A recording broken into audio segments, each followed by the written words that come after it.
এখন আমরা ট্রেনে। আমরা এখন কোথায় আছি বাবা? আমরা এখন কোথায়?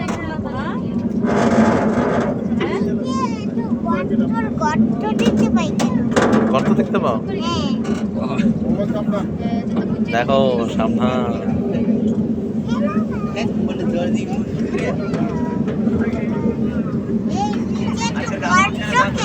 দেখো বাবা, এই যে আমরা নদীতে আসছি, দেখছো?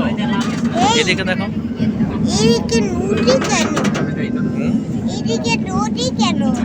নদী, ওই যে নদীটা সুরমা নদী আছে না, এটাই তো সেই সুরমা নদী। যে নদীটাতে আমরা ওই যে পার হয়েছি, যে নদীটার পাড়ে গিয়ে আমরা বসতাম, এটাই তো সেই সুরমা নদী। আমরা ওখানে চা খাইতাম, চাউমিন খাইতাম।